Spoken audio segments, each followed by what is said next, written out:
On December 5, 2023, the world witnessed one of the most intense confrontations in the history of American higher education. The presidents of Harvard, MIT, and UPenn stood before Congress to testify about anti-Semitism on their campuses.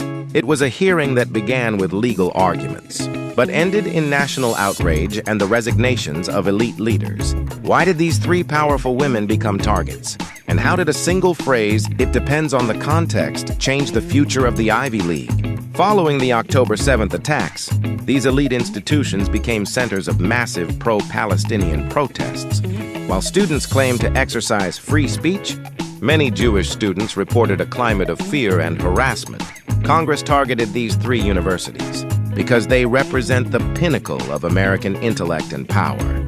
Critics argued that these schools, which often strictly police microaggressions and inclusive language, were suddenly using free speech as an excuse to ignore anti-Semitic rhetoric. The hearing was designed to test whether university policies were being applied consistently. The most critical moment came during questioning by Representative Elise Stefanik.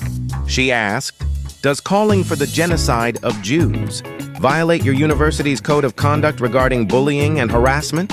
One by one, the presidents gave a legalistic answer. It is a context-dependent decision.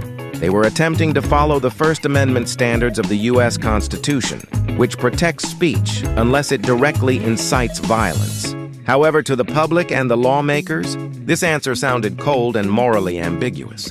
The video of their testimony went viral, viewed by millions, who were shocked that calling for genocide could ever be considered acceptable in any context on a university campus. The backlash was swift and devastating. Within 4 days, UPenn's Liz Magill resigned.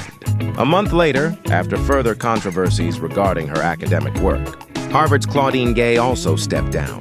Major donors, including Wall Street billionaires, halted their contributions, demanding a house cleaning of university administrations.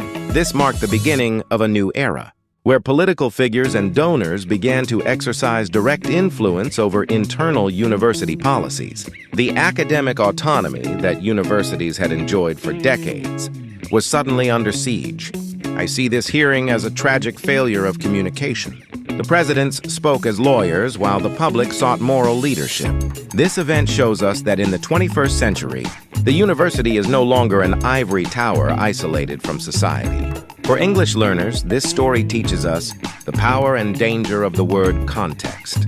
While context is essential for deep thinking, in the world of public perception, some values are expected to be absolute.